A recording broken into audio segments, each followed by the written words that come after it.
So அதே மாதிரி இன்னும் கொஞ்சம் ஜப்பியா கியூட்டா இருப்பாங்கல்ல மேம். ஸோ அவங்களுமே சாரி வேர் பண்ணணும் அப்படின்னு ஆசைப்படுவாங்க. ஸோ சாரில இன்னும் புஃப்னு தெரிய வேண்டாம், நம்ம ஆல்ரெடி கியூட்டா தான் இருக்கோம். தம்பி காமெடி வேண்டாம், நான் சொல்லிட்டேன், நானு காமெடி பண்ணாத. பெருசா வந்து தப்பு பண்ணா கூட பிரச்சனை இல்லை, ஏன்னா நீங்க ஃபேட்டா தெரிஞ்சாலுமே நல்லா தான் இருக்க போகுது. நாங்கள் அதனால தான் ப்ளவுஸ்லாம் ரொம்ப கட் பண்ண மாட்டோம் சாரியில். இதுவும் ஒரு அகெயின் ஒன் மோர் ட்ரிக், நிறைய ப்ளீட்ஸ் வர்றதுக்கு. இல்லை நான் ப்ளவுஸ் தான் தைப்பேன் அப்படின்னா கட் பண்ணிவிட்டு இதே கலர் கிளாத்தை 1 மீட்டர் ஆட் பண்ணிடுங்க.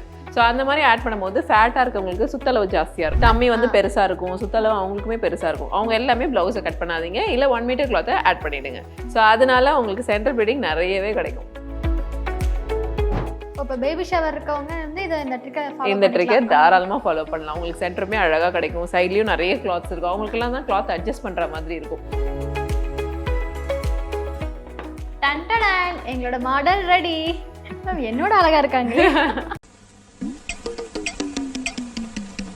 ஸோ நான் ஆல்ரெடி சொன்ன மாதிரி குண்டா இருக்கவங்களுக்கு இந்த மாதிரி தின் சாரீஸ் ஆயிடுங்க, சாஃப்ட் சில்க் இந்த மாதிரி கட்டும்போது அவங்க இன்னுமே ஒல்லியாக தெரிவாங்க. இப்போது புதிய அறிமுகம் ஆச்சி ஹோட்டல் சாம்பார் 50 கிராம் ரூபாய் 20 மட்டுமே. எஸ் மேம், எனக்கு வந்து ஒல்லியாக இருக்கவங்களுக்கு எப்படி சாரீ கட்டலாம் அப்படின்றத சூப்பராக எனக்கே பர்ஃபெக்டாக கட்டி காட்டிட்டீங்க. ஸோ அதே மாதிரி இன்னும் கொஞ்சம் ஜப்பியாக க்யூட்டாக இருப்பாங்கல்ல மேம். ஸோ அவங்களுமே சாரீ வேர் பண்ணணும் அப்படின்னு ஆசைப்படுவாங்க. ஸோ அவங்க வேர் பண்ணும்போது அவங்கள கொஞ்சம் ஒல்லியாக காட்டுங்க அப்படின்னு நினைப்பாங்க. ஸோ சாரியில் இன்னும் புஃப்னு தெரிய வேண்டாம், நம்ம ஆல்ரெடி க்யூட்டாக தான் இருக்கோம், இன்னும் கொஞ்சம் ஒல்லியாக க்யூட்டாக இருக்கலாம் அப்படின்னு சாரியில் நினைப்பாங்க. ஸோ அவங்களுக்காக சாரீ கட்டலாம அதில் என்னென்ன ட்ரிக்ஸ் இருக்குது அப்படின்றத நீங்கள் சாரீ கட்டும் போது எங்களுக்கு சொல்லி கட்டுங்க. கண்டிப்பாக. ஸோ ஃபேட்டாக இருக்கவங்களுக்கு தான் இன்னுமே நல்லா பர்ஃபெக்டாக கட்டணும், அப்போ தான் அவங்க 2 inches 3 inches கம்மியாக காமிப்பாங்க. இப்போ உங்களுக்குலாம் பெருசாக வந்து தப்பு பண்ணால் கூட பிரச்சனை இல்லை, ஏன்னா நீங்கள் ஃபேட்டாக தெரிஞ்சாலுமே நல்லா தான் இருக்க போகுது. ஆனால் அவங்களுக்கு கொஞ்சம் கூட நாங்கள் மிஸ் பண்ணாமல் எல்லா சைட்லேயுமே எந்த அளவுக்கு ஃபிட்டாக கொண்டு வர முடியும், அப்போ தான் அவங்க ஒல்லியாக நல்லா தெரிவாங்க. ஸோ அந்த ட்ரிக்ஸ் எல்லாமே நான் உங்களுக்கு சொல்லி கொடுக்குறேன். ஓகே மேம், இப்போ இவங்க தான் நம்மளோட மாடல். ஸோ இவங்களுக்காக நம்ம சாரீ கட்டி காட்டிடலாம். ஸோ இவங்கன்றதால நல்லா எல்லா ஸ்டெப்ஸுமே ஈஸியாக சொல்லி கொடுக்கவும் முடியும். ஸோ மேனிக்யூனுக்கு என்னென்ன ட்ரிக்ஸோ அது நீங்களே ட்ரை பண்ணாலுமே எல்லாமே ஒர்க் ஆகும். Okay okay yes. ஸோ வந்து இன்னொரு ட்ரிக் என்ன, ரொம்ப ஃபேட்டாக இருக்காங்க, ரொம்ப 2XL 3XL அந்த மாதிரி இருக்கவங்களுக்குலாம் வந்து சென்டர் ப்ளீடிங் வந்து 4 தான் வரும், நீங்களே பார்த்துருப்பீங்க, பல்லும் ஹைட்டும் வராது. ஸோ அந்த மாதிரி இருக்கவங்க என்ன பண்ணணும் அப்படின்னா ப்ளவுஸை கட் பண்ணாதீங்க. நாங்கள் அதனால தான் ப்ளவுஸ்லாம் ரொம்ப கட் பண்ண மாட்டோம் சாரியில். இதுவும் ஒரு அகெயின் ஒன் மோர் ட்ரிக், நிறைய ப்ளீட்ஸ் வர்றதுக்கு. அண்ட் ஒன் மோர் ட்ரிக், இல்லை நான் ப்ளவுஸ் தான் தைப்பேன் அப்படின்னா கட் பண்ணிவிட்டு இதே கலர் கிளாத்தை 1 மீட்டர் ஆட் பண்ணிடுங்க. ஸோ அந்த மாதிரி ஆட் பண்ணும்போது ஃபேட்டாக இருக்கவங்களுக்கு சுத்தளவு ஜாஸ்தியாக இருக்கும். ஸோ இந்த மாதிரி சுற்றுறது ஜாஸ்தியாக இருக்கும் இல்லையா, அதில் அந்த 1 மீட்டர் கிளாத் உங்களுக்கு நல்லா யூஸ் ஆகும். அட் த சேம் டைம் உங்களுக்கு சென்டர் ப்ளீடிங்கும் நிறைய கிடைக்கும். Okay okay okay. இது அகெயின் யாருக்கெல்லாம் யூஸ் ஆகும்னா ப்ரெக்னென்ட் லேடிஸ்க்கோ இந்த ட்ரிக் யூஸ் ஆகும். பிரெக்னன்ட் லேடிஸ்க்கு ரொம்ப இதா இல்ல, டம்மி வந்து பெருசா இருக்கும், சுத்தளவு அவங்களுக்குமே பெருசா இருக்கும், அவங்க எல்லாமே ப்ளவுஸை கட் பண்ணாதீங்க, இல்ல 1 மீட்டர் கிளாத்தை ஆட் பண்ணிடுங்க. ஸோ அதனால உங்களுக்கு சென்டர் ப்ளீடிங் நிறையவே கிடைக்கும். ஓகே ஓகே, கட்டிடலாமா? ஓகே. இப்போ பேபி ஷவர் இருக்கவங்க வந்து இந்த ட்ரிக்கை தாராளமாக ஃபாலோ பண்ணலாம். உங்களுக்கு சென்டருமே அழகாக கிடைக்கும், சைட்லேயும் நிறைய கிளாத்ஸ் இருக்கும், அவங்களுக்கெல்லாம் தான் கிளாத் அட்ஜஸ்ட் பண்ணுற மாதிரி இருக்கும். அப்போ என்ன தான் அட்ஜஸ்ட் பண்ணாலும் அவங்களுக்கு ரொம்ப நிறைய ப்ளீட்டிங் சைட்லேயும் கொடுக்க முடியாது, சென்டர்லேயும் கொடுக்க முடியாது. ஸோ அதுக்கு இந்த ட்ரிக் உங்களுக்கு ரொம்ப யூஸ் ஆகும். ஓகே ஓகே, கட்டி காட்டிடலாமா? எஸ். ஸோ அகெயின் நான் சொன்ன மாதிரி நான் உங்களுக்கு முதல்ல சொல்லி கொடுத்தேன் இல்லையா ப்ரீ ப்ளீட்டிங், அது எல்லாமே நானே இதில் பண்ணிட்டேன். ஸோ இந்த மாதிரி சாரியை குயிக்காக எப்படி ட்ரை பண்ணுறதுன்னு பார்க்கலாம்.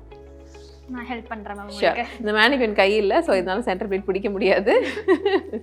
ஸோ நான் ஆல்ரெடி சொன்ன மாதிரி ப்ளவுஸ் கட் பண்ணல, நிறைய கிளாத் இருக்கிறதால நாங்கள் வந்து எங்கே வச்சா இந்த சென்டர் ப்ளீடிங் டிஸ்டர்ப் ஆகாமல் இருக்குதுன்னு பாருங்கள். ஸோ இந்த அளவுக்கு இன்னும் கூட முன்னாடி வச்சுக்கலாம். ஸோ இந்த அளவுக்கு வைக்கும் போது சென்டர் ப்ளீடிங் டிஸ்டர்ப் ஆகலை. ஸோ இதுதான் இதோட மெஷர்மெண்ட்ஸ். ஆமாம், பிடிச்சிக்கலாம். ஷியோர், பிடிச்சிக்கோங்க. ஸோ இங்கே வைக்கும் போது அவங்களுக்கு சென்டர் ப்ளீடிங் டிஸ்டர்ப் ஆகலை. அதே சமயத்தில் எக்ஸஸாகவும் விட்டுறாதீங்க, அந்த எக்ஸஸ் கிளாத் எல்லாமே இங்கே வந்து பெருசாக இன்னுமே ஃபேட்டாக காமிக்கும். ஸோ எக்ஸாக்டாக செக் பண்ணிக்கோங்க. ஸோ இந்த இடத்துல வைக்கும் போது எதுவுமே ஆகலைன்னா இதுதான் டக்கின் பாயிண்ட். ஸோ இதுதான் என்னோட டக்கின் பாயிண்ட். ஸோ எப்பவுமே ஃப்ளோர் லென்த்ல தான் டக்கின் பண்ணணும், அதாவது ஃப்ளோரை வந்து சாரி டச் பண்ணியிருக்கணும். எப்போ சொருவும் போதும் நல்லா ஃப்ளாட்டாக, இஷ்டத்துக்கு சொருவாதீங்க, நல்லா ஃப்ளாட்டாக சொருவுங்க, ஏன்னா இதனால கூட அவங்க ரொம்ப ஃபேட்டாக தெரிவாங்க. So maximum flat. அதே தான் பின்னாடியும். அண்ட் இன்ஸ்கர்ட் போடுறதுக்கும் ஒரு ட்ரிக்ஸ் இருக்குது. ஸோ இன்ஸ்கர்ட் போடுறீங்க அப்படின்னா அது எங்கே போடணும் மேம், பெல்லி பட்டன் மேலேயா, இல்லைன்னா ரொம்ப கீழே போடணுமா அப்படின்னா, வயிறு ரொம்ப இருக்கவங்களுக்கு பெல்லி பட்டன்லேருந்து 1 inch கீழேயே போடலாம். ஸோ ஆனால் கட்டும்போது உங்களுக்கு அது ரொம்ப ஆடெல்லாம் தெரியாது, கவரப் பண்ணி தான் தெரியும். ஸோ இந்த மாதிரி பண்ணும்போது உங்களுக்கு டம்மி நல்லா ஃப்ளாட்டாக தெரியும். Okay okay ma'am. அண்ட் ஒல்லியாக இருக்கவங்க ஆன் த பெல்லி பட்டன், இல்லை பிலோ, ரெண்டுமே பண்ணலாம். ஆனால் மேலே மட்டும் போடாதீங்க, உங்களுக்கு வயிறு ரொம்ப நிறைய இருக்க மாதிரி காமிக்கும். ஸோ பின்னாடி இருக்க கிளாத் அகெயின் டக்கின் பண்ணிக்கிறேன். சும்மா ரஃபாக தான் டக்கின் பண்ணுறேன், ஏன்னா இதெல்லாம் திருப்பி சரி பண்ணுவேன். இது ரஃபாக இருக்கட்டும். இதுதான் நம்ம இதையும் நம்ம ரஃபாக பண்ணிவிட்டு செஸ்ட் ப்ளீட் பண்ணதுக்கப்புறம் எக்ஸஸ் கிளாத் எல்லாம் இங்கே அட்ஜஸ்ட் பண்ணுவோம். ஸோ செஸ்ட் ப்ளீட் போட்டுடலாம்.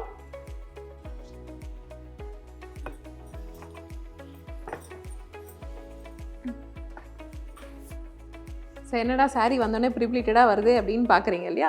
ஸோ நான் இதுக்கு முன்னாடி ஒரு வீடியோலேயே ப்ரீப்ளீட் எப்படி பண்ணணும் ஸ்டெப் பை ஸ்டெப்பாக எல்லாமே உங்களுக்கு சொல்லி கொடுத்துருக்கேன். ஸோ அதை தான் நான் முன்னாடியே ஹோம் ஒர்க்காக பண்ணிட்டேன். இது quick to tree. Okay, so இதை வந்து இங்கே பின் பண்ணிக்கலாம். இன்கேஸ் அவங்க செஸ்ட் ரொம்ப கவர்டாக கேட்குறாங்க அப்படின்னா இதை நல்லா புல் பண்ணி மேலே இழுத்துக்கோங்க. ஸோ தட் வைடர் பார்ட் வந்து நம்மளுக்கு யூஸ் ஆகும். இல்லை எனக்கு நல்லா லோவாக வேணும், ஜுவல்லரிலாம் நல்லா தெரியணும் அப்படின்னு சில பேர் சொல்லுவாங்க. ஸோ அவங்களுக்கு இந்த மாதிரி வச்சுக்கோங்க. இப்போ பின்னாடி லூஸாக இருக்காதானா? இல்லை, இன்னும் இழுத்து நம்ம இன்னும் முடிக்கலையே. ஸோ இதில் என்னென்ன எக்ஸஸ்லாம் வருதோ அதை தான் நான் இங்கே செக்யூர் பண்ணிட்டு சென்டர் ப்ளீட் வச்சுருவேன். ஸோ அதனால எதுவுமே தெரியாது. நம்ம ஃபுல்லாக அட்ஜஸ்ட் பண்ண போகிறோம், சைடில் எல்லாத்தையும் எடுத்துகிட்டு வந்து இங்கே அட்ஜஸ்ட் பண்ண போகிறோம். அதனால செஸ்ட் ப்ளீட் தான் ரொம்ப முக்கியம். ஸோ அதை பர்ஃபெக்டாக ஃபிக்ஸ் பண்ணதுக்கப்புறம் தான் நம்ம இதை ஃபிக்ஸ் பண்ண போகிறோம். ஓகே, எனக்கு தெரிஞ்சு இது போதும். இப்போ யாரும் ரொம்ப கவரப் பண்ணி பண்ணுறதில்ல. ஓரளவுக்கு நீட்டாக இருந்தாலே ஒல்லியாக தெரிவாங்க. அண்ட் இவங்களை ரொம்பவே கவரப் பண்ணாலுமே இவங்க ஃபேட்டாக தெரிவாங்க. ஸோ என்ன தேவையோ அதை மட்டும் கவரப் பண்ணுங்கள். ஸோ இதை ரஃபாக பின் பண்ணிக்கலாம். எல்லாமே ரஃப் தான், எல்லாமே 2 டைம்ஸ்ன்ற மாதிரி தான் வரும். 2 வாட்டி கட்டுற மாதிரி சாரீ. ஸோ அப்போ உங்களுக்கு ஃபிட்டாக இருக்கும். இது நான் மேலே தான் பின் போட்டிருக்கேன். அண்ட் தென் இதோட செஸ்ட் ப்ளீட்டோட ஃபர்ஸ்ட் ப்ளீட் அதை நான் எடுத்துகிட்டு வரேன். இப்போ தான் இதை அட்ஜஸ்ட் பண்ண போகிறோம். ஸோ இதை அட்ஜஸ்ட் பண்ணலாம். அதுக்கு முன்னாடி இந்த பின்ஸ் எல்லாம் ரிமூவ் பண்ணிக்கலாம். ஓகே, நான் உங்களுக்கு இந்த சைட் ப்ளீட்லாம் சொல்லி தர போகிறேன். இதுக்கு எனக்கு நான் ரைட் ஹேண்ட் நான் அந்த சைட் போயிடுறேன். ஓகே, அப்படி இந்த சைடு வந்துடுறேன். Sure, thank you. ஸோ இந்த ஃபர்ஸ்ட் ப்ளீட் நம்ம ஆஸ் மச் எவ்வளோ முடியுதோ அந்தளவுக்கு இழுத்து டைட்டாக வச்சுட்டு நம்ம இங்கே பின் பண்ணிக்கலாம்.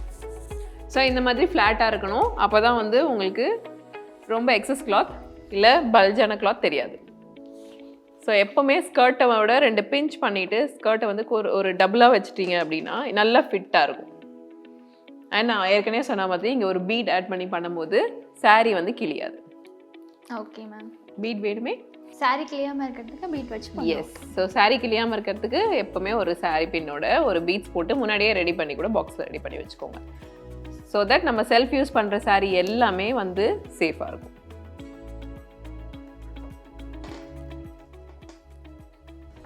ஸோ இவங்களுக்கு எவ்வளோ மெஷர்மெண்ட் பண்ணணும் அப்படின்றதே சொல்லிடலாமா? கண்டிப்பாக. நான் ஆல்ரெடி சொன்ன மாதிரி எல்லா மெஷர்மெண்ட்ஸும் எடுத்தேன். Waste measurement, chest measurement and பல்லு இது எல்லாமே எடுத்துகிட்டு தான் நாங்கள் ப்ளீட் பண்ணியிருக்கோம். ஸோ இந்த மாதிரி நீங்கள் ப்ளீட்டை பிரைட் இருந்தாங்கன்னா நாங்கள் இப்படி பிடிக்க சொல்லுவோம். பிடிச்சாங்கன்னா அந்த ப்ளீட் பாருங்கள் நேச்சுரலாக வருது. ஸோ அதே மாதிரி வைக்கும் போது ப்ளீட்ஸ் வந்து மாறாது. ஏன்னா இது நேச்சுரல் ப்ளீட்ஸ். ஏன்னா இது இப்படி டக்கின்னு ஆக போகுது. ஸோ இது நேச்சுரலாக இது வரும்போது இதே மாதிரியே வைங்க. மாற்றி மாற்றி புதுசாக க்ரியேட் பண்ணாதீங்க. இப்போ நான் எதுவுமே பண்ணல, ஜஸ்ட் நான் இதை இழுத்தேன், அதுலேயே 3 ப்ளீட்ஸ் வந்துச்சு. ஸோ அது எங்கெங்கே வருதோ அங்கங்கே பின் பண்ணிக்கலாம்.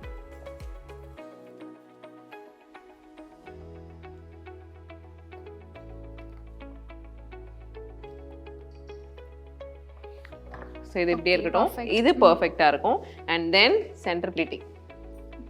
ஸோ சென்டர் ப்ளீட்டிங் எடுத்துட்டு பக்காவாக நம்ம இன்சர்ட் டக்கின் பண்ணிக்கலாம். ஸோ எப்பவுமே வந்து டக்கின் பண்ணுறதுக்கு முன்னாடி வச்சு பாருங்கள். இந்த மாதிரி ஃப்ளோரை டச் தான் பண்ணணும். இப்படி ஃப்ளோட்டும் ஆகக்கூடாது அண்ட் ரொம்ப மேலேயும் இருக்கக்கூடாது. டச் பண்ணால் போதும். கண்டிப்பாக அந்த ஃப்ளோரை வந்து தொட்டால் மட்டும் போதும். ஸோ இது கரெக்டாக இருக்குது. அண்ட் எப்போ சொருவும் போதும் நம்ம பிரைடோட பெல்லி பட்டன் ரைட் சைட் தான் சொருவணும், அந்த சைட் சொருவாதீங்க. ஸோ இவங்க பெல்லி பட்டன் நீங்கள் இருக்குன்னு இமேஜின் பண்ணிக்கலாம். நல்லாவே தள்ளி இந்த ஃபர்ஸ்ட் ப்ளீட் டச் ஆகிற மாதிரி இங்கே வச்சுட்டு சொருணும். அதுவும் இல்லாமல் நீங்கள் இதை என்லார்ஜ் பண்ணி தள்ளணும் செய்யணும். ஆமாம், இதை நல்லாவே என்லார்ஜ் பண்ணி அயன் பண்ணிங்கன்னா ஃப்ளாட்டாகவும் உங்களுக்கு டம்மி ஃப்ளாட்டாகவும் வரும்.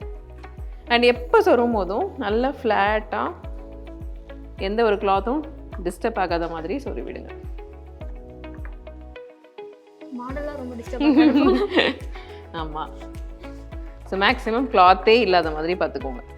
நம்மலாம் முதல்லலாம் இந்த சைட் கிளாத் எல்லாம் எடுத்து இங்கே வைப்போம். இந்த மாதிரி வைக்கும் போதெல்லாம் இந்த பல்ஜினஸ் வரும். இது இல்லாமல் பண்ணலாம். ஸோ இங்கே வந்து இப்படியே இருக்கட்டும். இந்த பின்னெல்லாம் கழட்டி விட்றாதீங்க. அண்ட் இந்த ஸ்கர்ட்டோட சேர்த்து ஒரு பின் வந்து சாரியோட பண்ணிவிடுங்க. இது எப்போவுமே வந்து அப்படியே தான் இருக்கும். ஏன்னா பிரைட் நடந்தாலுமே டான்ஸ் ஆடினாலும் என்ன ஆனாலுமே சாரி வந்து ஓப்பன் ஆகாது. ஸோ இந்த பார்ட் ஓவர். இப்போ நம்ம செஸ்ட் பார்ட்டுக்கு வருவோம். ஸோ இது எல்லாமே இந்த ஃபிட்டாக இருக்கிறதுக்கு இழுத்துட்டு அகெயின் இதை இழுத்து மேலே போட போகிறோம். ஸோ இந்த பார்ட் ஃபிக்ஸ் பண்ணியாச்சு. அண்ட் இப்போ செஸ்ட் பார்ட் எப்படி இன்னும் பர்ஃபெக்டாக ஃபிக்ஸ் பண்ணுறதுன்னு பார்க்கலாம். ஸோ இது அப்படியே ஃபிக்ஸ் ஆகிறதுக்கு அண்ட் தென் நான் ஆல்ரெடி சொன்ன மாதிரி இன்னும் இழுத்து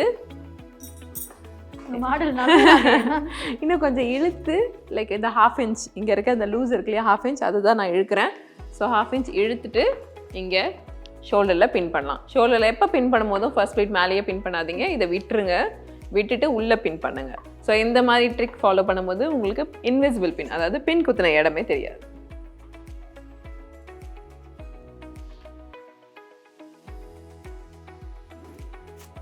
பண்ணியாச்சு. நெக்ஸ்ட் இந்த ப்ளீட்டும் அசையாமல் இருக்கிறதுக்கு என்ன பண்ணலான்னு பார்க்கலாம். ஸோ நிறைய பேர் ப்ளீட்டிங்லாம் அட்ஜஸ்ட் பண்ணவே முடியாது, எனக்கு வந்து இதெல்லாமே பிடிக்காது அப்படின்றவங்க இந்த செகண்ட் ப்ளீட்டை ரிமூவ் பண்ணிவிட்டு இங்கே ப்ளவுஸோடையும் ஃபிட்டாக, அதாவது ஷேப்பாக கேட்குறவங்களுக்கு இங்கே பின் போட்டுட்டு இது இப்படியே ஃபிக்ஸ் ஆகிடும். அது ஒரு ட்ரிக். இல்லை எனக்கு ஓரளவுக்கு எல்லாமே ஓகே, லைக் ஃபிட்டாகவே இருந்தால் போதும், ரொம்ப ஷேப்லாம் வேண்டாம், எனக்கு இந்த கர்வ் இங்கே வேண்டாம் அப்படின்றவங்க இங்கே பின் பண்ணிக்கலாம். லைக் இதை ஃபர்ஸ்ட் ப்ளீட் எடுத்துருங்க, இதை சென்டர் ப்ளீட்டோட வச்சு இதை பின் பண்ணிக்கலாம். ஸோ இப்படி பண்ணும்போது அந்த saree அட்ஜஸ்ட் பண்ணவே வேண்டாம், அவங்க சாரியை தொடவே வேண்டாம். ஸோ இந்த ப்ளீட் இங்கே பின் பண்ணதால் இது அசையவே அசையாது, இது ஃபிக்ஸட். ஓகே மேம், இங்கே வந்து பின் பண்ணுறது அவசியமா மேம்?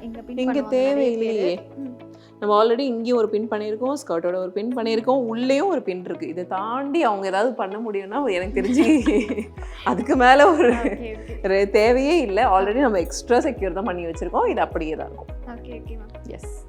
அண்ட் செஸ்ட்டுமே ஃபிட்டாக தான் இருக்குது. ஃபிட்டாக இருக்கும்போது எதுவுமே பண்ணாதீங்க, இல்லை அப்படின்னா இழுத்து இங்கே 2 பின் போடுற மாதிரி இருக்கும். மேக்ஸிமம் இது கரெக்டாக தான் இருக்குது, இது போதும். ஓகே மேம், சைட் ஃபிட் பண்ணியாச்சு, எல்லாமே almost done ma'am. Yes, almost done. So இந்த ப்ளீட்ஸும் ப்ராப்பராக சரி பண்ணிவிடுங்க.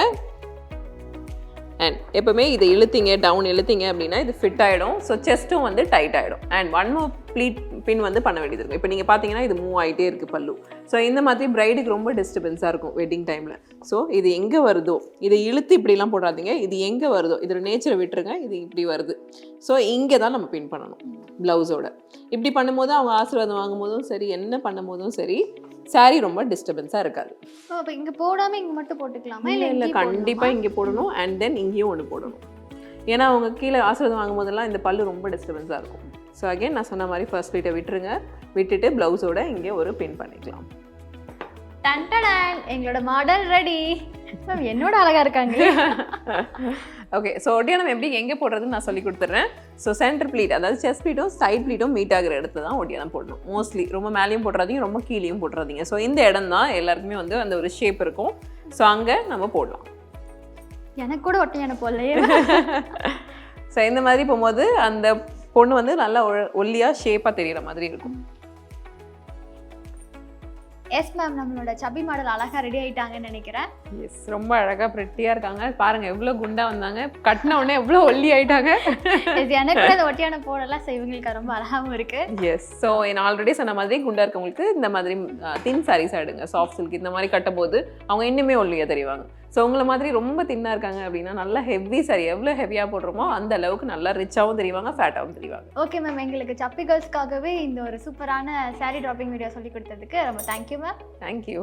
இப்போது புதிய அறிமுகம் ஆச்சி ஹோட்டல் சாம்பார் 50 கிராம் ரூபாய் 20 மட்டுமே.